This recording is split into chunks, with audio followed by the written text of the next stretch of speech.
d'adresser mes chaleureuses félicitations à mon OPOP, au nom de la représentation parlementaire, à M. Ahmadou Al-Aminou Lo,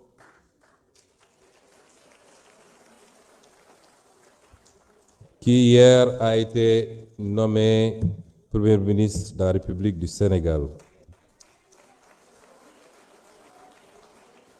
Je voudrais rappeler que je connais personnellement le Premier ministre du Sénégal, que j'ai fait nommer secrétaire général du gouvernement rattaché à la primature que je dirigeais, et avec lequel j'ai cheminé pendant 1 an et demi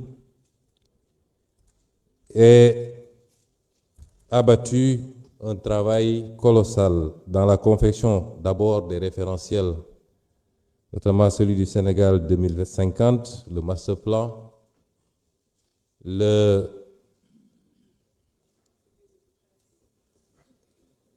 master plan et tous les autres documents relatifs au référentiel. Et je peux témoigner que c'est un travailleur acharné, un homme compétent, un homme dévoué.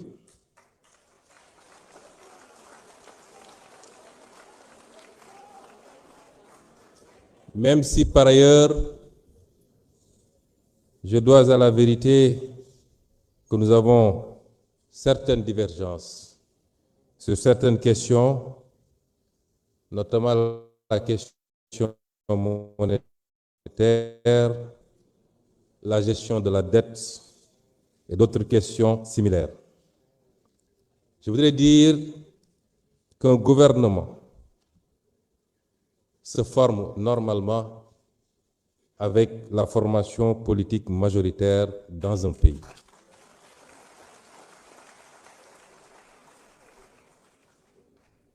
Notre formation politique n'a pas été associée aux consultations qui ont conduit à la nomination d'un Premier ministre. Elle n'est pas associée à ce jour aux consultations pour la formation d'un gouvernement et par conséquent, je voudrais dire qu'on ne peut pas faire du PASTEF sans PASTEF.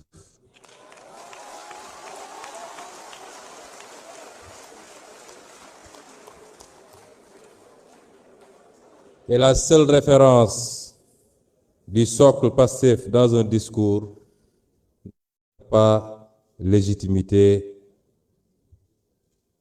du parti PASTEF. Je voudrais rappeler que les circonstances dans lesquelles cette installation se tient m'amènent à clarifier ces questions. Malgré ce raté, malgré ce faux départ par rapport à la nomination du Premier ministre, PASTEF, qui est la formation politique, et c'est inédit dans les annales politiques de ce pays et peut-être du monde, qui est la formation politique à la fois majoritaire dans l'opposition et au pouvoir, reste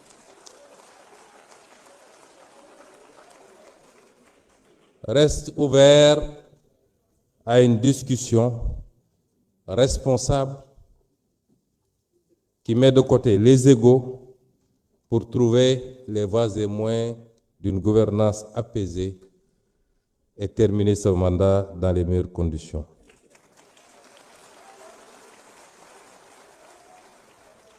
Et cette discussion ne se fera pas autour des hommes et des femmes. Elle se fera autour des orientations et du programme. Sur quoi devrons-nous entendre désormais avec l'exécutif? Quels sont les engagements qui ont été pris récemment sur la question liée à la restructuration? Quelles perspectives pour le maintien du pouvoir d'achat et éviter de faire subir aux Sénégalais les conséquences d'une augmentation? Quid de la justice et du jubal jubbanti? Autant de questions qui devront fonder les discussions si l'année avec le président de la République pour pouvoir envisager de continuer à l'accompagner dans la sérénité, le parti, l'Assemblée nationale, les majorités que nous détenons aussi bien dans l'opposition qu'au niveau de l'exécutif. Et j'en appelle donc au sens du dépassement. On ne peut pas être dans un système d'hyperprésidentialisme au Sénégal aujourd'hui. Et la configuration actuelle en a décidé ainsi. Mesdames et messieurs les honorables députés, nous voici réunis dans cet hémicycle en un jour 3 fois symbolique. Lendemain de Pentecôte et retour de Popenguine pour les chrétiens, jour de la station et du jeûne d'Arafat et veille de la Tabaski pour les musulmans. Il y a quelques jours encore, j'étais à la tête du gouvernement. Mon bilan y est très précis. Transparence sur la dette cachée, renégociation des intérêts compromis du Sénégal, respect des échéances de la dette, refus de la restructuration, plan de redressement économique et social, moralisation de la vie publique, notamment pour tout ce qui concerne les fonds, la corruption, le train de vie de l'État et les réformes, exigence de justice, protection de la société de ses valeurs, notamment avec cette loi contre l'homosexualité, gestion des cas complexes liés aux inondations et des campagnes de production agricole, maîtrise du coût de la vie pour les Sénégalais, apaisement du climat social, redéfinition du modèle de développement, sauvetage des entreprises en difficulté et lutte contre la corruption, je le répète encore. Et maintenant, l'Assemblée nationale. Qu'il me soit permis d'abord de rendre un hommage appuyé, fraternel et solennel à mon prédécesseur.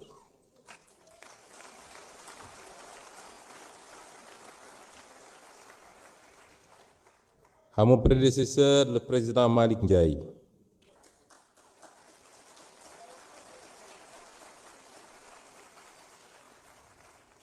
Pour sa loyauté sans faille envers les idéaux patriotiques qui nous ressemblent.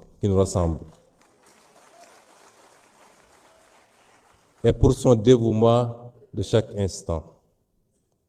De le féliciter ensuite pour son bref mais brillant passage à la tête de cette Assemblée,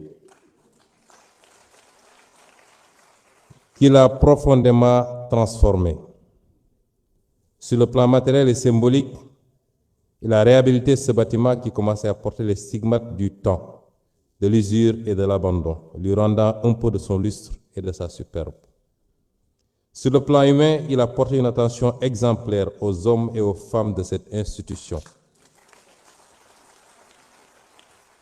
Techniciens, greffiers, collaborateurs, personnes de service, améliorant leur statut, rappelant avec force que derrière les bancs des députés, il y a des vies, il y a des familles, des dignités à protéger.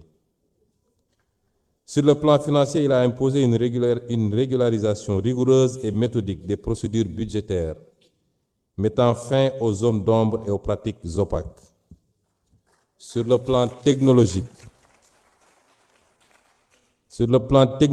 il a engagé la digitalisation du travail parlementaire, nous dotant d'outils modernes alignés aux meilleurs standards. Au plan international, il a su donner un contenu dynamique au concept de diplomatie parlementaire, au service du rayonnement du Sénégal et renforcer le positionnement régional et international de notre pays. Président Malick Ndiaye, au nom de tous les députés de cette institution, au nom de notre formation politique, au nom du peuple sénégalais, à mon nom propre, je vous dis merci.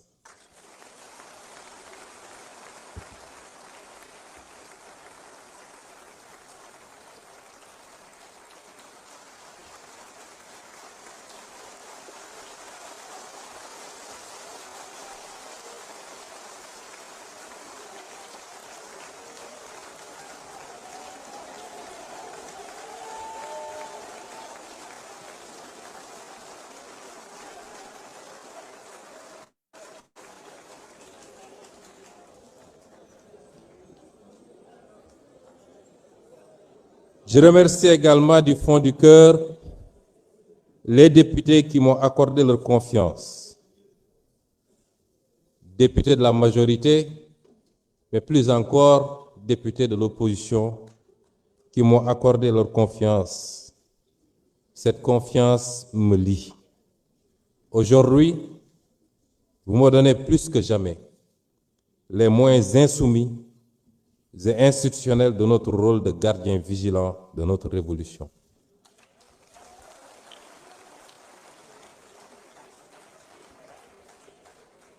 Nous en userons avec fermeté et responsabilité.